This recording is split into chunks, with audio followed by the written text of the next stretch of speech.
उपनिषद ज्ञान भाग 30 सीजन 2 केनोपनिषद का चतुर्थ खंड। तो एक स्टोरी चल रही है, बड़ी रंजक है कि जिस स्टोरी में देवताओं का विजय हो जाता है और वो अहंकारी बन जाते हैं और फिर सोचने लगते हैं हमसे बड़ा कोई नहीं है, देवता है, इंद्र है, वरुण है आदि। तो परब्रह्म भगवान सोचते हैं कि इनको थोड़ा रोक लगाना चाहिए, बहुत हो गया इनका अहंकार। तो इसलिए उन्होंने ये सोच लिया कि कुछ करें। तो वो सब बैठे थे, आनंद से पार्टी कर रहे थे। तो अचानक से उन्हें एक बड़ा दैदीप्यमान व्यक्ति थोड़े अंतर में दिखाई दिया और वो प्रभावित हो गया। अरे ये कौन है?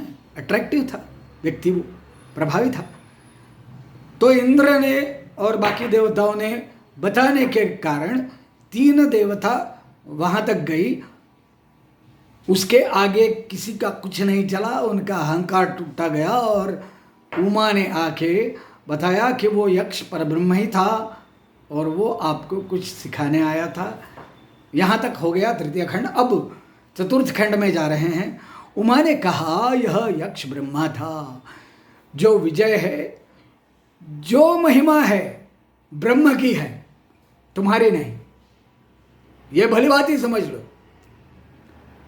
तब देवताओं को पता चला कि वो यक्ष मतलब जो प्रभावी व्यक्ति दिखाई दे रहा था वो परब्रह्म ही था, ब्रह्म ही था।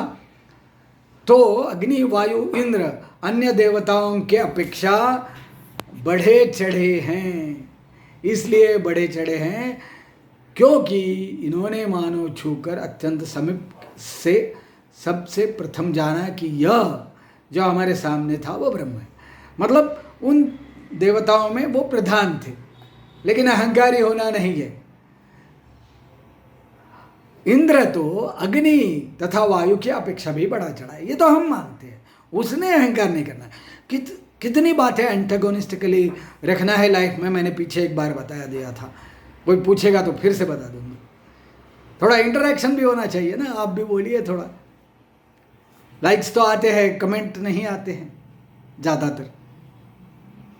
आएंगे तो भी प्रेज के आते हैं, मतलब लाइक की तरह ही होते हैं, अच्छा किया, अच्छा बताया।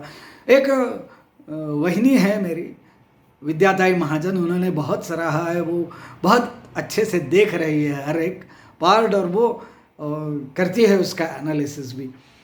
तो उन्होंने 29 में बहुत सराहा और कहा कि ये अच्छा चल रहा है और ये संस्कृत आप हिंदी में कैसे कर लेते हो। तो मैंने बताया विनम्रता से कि वही ये मेरा लिखा हुआ हिंदी का मिलता है मुझे, सत्यव्रत जी का है, दूसरा एक चिन्मय मिशन का था। लेकिन फिर भी समझाने की कोशिश करता हूँ क्योंकि हिंदी है मतलब आसान है ऐसा नहीं होता है ना। तो इंद्र तो अग्नि तथा वायु की अपेक्षा बढ़ा चढ़ा है, ठीक है, क्योंकि उसने ब्रह्म को मानो छूकर बहुत निकट से, अभी पर ब्रह्म को इतना निकट से देखने का आनंद किसे मिला है? इंद्र को मिला है और महाभारत में अर्जुन को मिला था। और इतना ही नहीं, खाली निकट से देखा नहीं, मैंने मोदी जी को निकट से देखा है एक 84 साल में। वो काफ़ी नहीं है ना, शाह तो उनके निकट ही रहते हैं। तो वैसे परब्रह्म परमात्मा के को न खाली निकट से देखा लेकिन निकट से दोस्ती हुई है। परब्रह्म परमात्मा ने भी उनको माना था, वो थे अर्जुन, क्योंकि उसने ब्रह्म को मानो छूकर बहुत निकट से सबसे प्रथम जाना कि चेतन जगत भी ब्रह्म के कारण ही महिमाशाली है। ईशोपनिषद में आया था, याद है ना, कि ब्रह्मा से ही सब कुछ है। ठीक है, थोड़ा फास्ट हो रहा है लेकिन ठीक है, बाकी का एनालिसिस वगैरह अभी आपको समझ में आया। हाँ, एक स्टोरी बताना भूल गया, कहाँ गया वो? एक स्टोरी ये है, घटना है मतलब, कि मैंने उस दिन बोला 28 में कि सब कुछ एक ही तो है, एक ही है।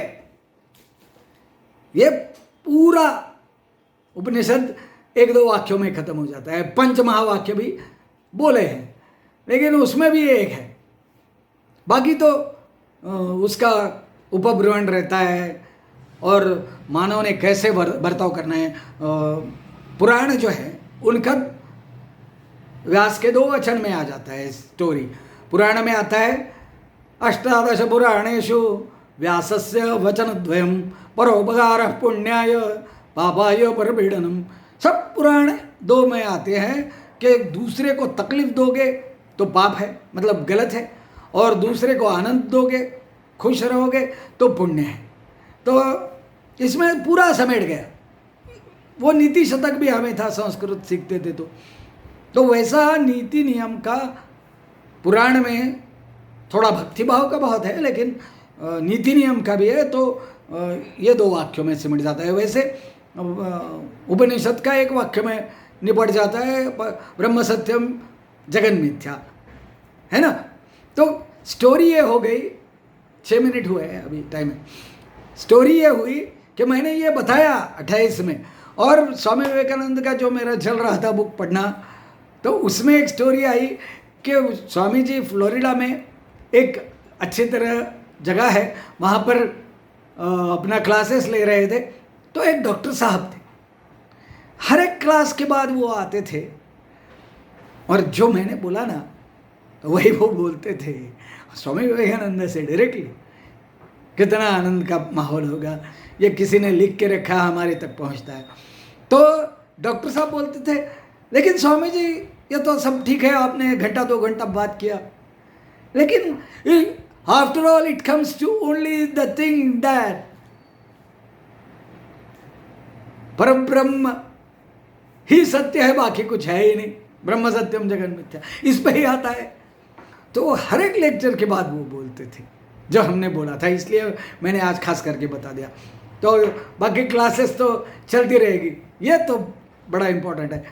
तो स्वामी जी का एक थोड़ा जो मुश्किल स्वभाव था, उसका उदाहरण के लिए भी लेखक ने बताया है कि फिर स्वामी जी कभी कभी उनकी मजाक करते थे। जब वो डाइनिंग टेबल पे आते थे डॉक्टर साहब, तो बोलते थे, देखो परब्रह्म खाना खाने के लिए आ गया।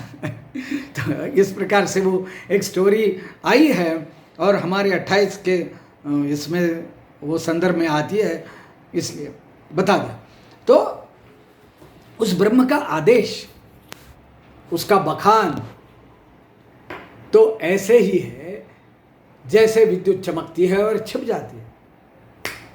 1 सेकंड में उसने बता दिया और चले गए। जैसे आग झपक मारती है और इसी बीच में कुछ देख जाता है, इतने फ्रैक्शन ऑफ सेकंड वो परब्रह्म ने यक्ष के रूप में आके, यक्ष के रूप में तो वह 10 मिनट 15 मिनट थे, लेकिन बताने की बात 1 सेकंड। कह रहे तुम क्या हो इंद्र, अरे तुम क्या हो, जो सब मेरी इच्छा से चलता है, एक दिन का भी नहीं हिलता, मेरी इच्छा के बगैर एक पत्ता भी नहीं हिलता है। तो ये बता दिया और 1 सेकंड में चले गए। वह दिखता ऐसे है जैसे विद्युत की चमक आई और ओझल है। जब ऋषि मुनि ध्यान में बैठते हैं तो उनको भी परब्रह्म परमात्मा की ऐसी ही झलक मिल जाती है। इसलिए वो कभी कभी आया है ये वर्णन कि जब ध्यान में मशगूल हो जाओ तो पूरा ध्यान नहीं लगता, बड़े बड़ों का नहीं लगता, लेकिन 1 सेकंड ऐसा होता है, दिख जाता है। ओशो ने भी बोला है, रजनीश ने भी बोला है, दिख जाता है 1 सेकंड में, वही काफ़ी है। आनंद ही आनंद की परिसीमा हो जाती है। मैं तो छोटा आदमी हूँ, लेकिन कभी कभी थोड़ा सा आनंद लेता हूँ। तो ये एक ओझल हो जाती है क्षण में, ऐसी चीज़ है। यह अनुभूति की बात है। अनुभूति एक क्षण की होती है, वास्तव तो पूरा परब्रह्म सब जगह छाया हुआ है, उसके बगैर और कुछ नहीं है, सदा काल के लिए, अनंत काल के लिए है। लेकिन उसका हमारे अंदर जाने का, अनुभूति का क्षण एक ही होता है। और एक कहा है मराठी में, क्षण एक पुरे प्रेमाचा वर्षाव पडो मरणाचा।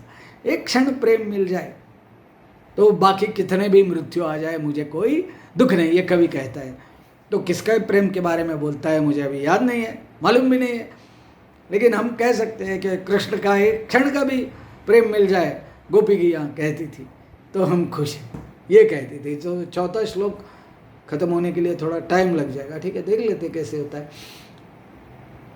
हम देखते हैं जैसे आँख की झपक खुली और बंद हो गई, यक्ष भी तो ऐसे ही दिखा, सामने आया और तिरोहित हो गया। इंद्र ने देखा और फिर ढूंढने लगा। यह अधिदैविक उपाख्यान हुआ। अधिदैविक का अर्थ है देवताओं के संबंध में। अधिदैविक, आध्यात्मिक, अधिभौतिक ऐसे रहते हैं ना, तो उसमें से अधिभौतिक स्टोरी हो गई। इस संबंध में अग्नि, वायु, इंद्र ये देवता हैं, दिव्य गुणों वाली शक्तियाँ हैं। इन देवताओं के आधार बनाकर ब्रह्म की चर्चा हुई, ब्रह्म के बारे में और कुछ जानने को मिला। धन्यवाद।